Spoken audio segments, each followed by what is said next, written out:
The highest mountain in the Rockies doesn't get nearly enough respect. The Rocky Mountains are one of the longest mountain ranges on the planet, running for roughly 3,000 miles between northern New Mexico to northern British Columbia. The Rockies contain thousands of named peaks, but one of them stands above the rest, Mount Elbert. Located in central Colorado, Mount Elbert rises to an elevation of 14,440 feet, making it the highest point in all of the Rocky Mountains. It's also the highest point in Colorado, the second highest point in the contiguous United States, and the third highest state high point in the country. Additionally, Mount Elbert is the 8th most isolated, 23rd most prominent, and 27th highest mountain in all of North America.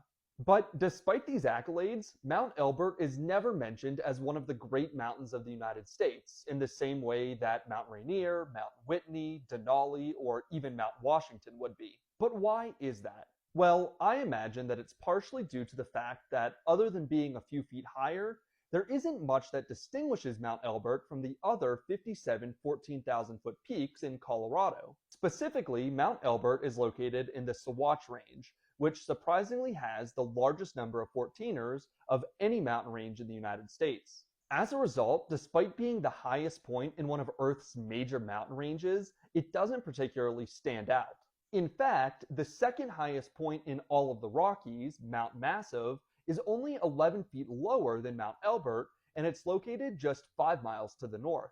Funnily enough, there was actually a bit of a rivalry between supporters of Mount Elbert and Mount Massive in the 1970s. So much so that supporters of Mount Massive would pile rocks on the summit of the mountain in an attempt to make it higher than Mount Elbert.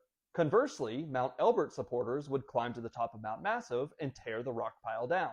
But although it may not be the most impressive mountain in the country, there is something inherently cool about climbing the highest point in all of the Rocky Mountains. Fortunately, Mount Elbert remains relatively accessible as far as 14ers go, as reaching the summit requires only a 5-mile non-technical hike. Comment below if you'd climb Mount Elbert and follow for more mountain content.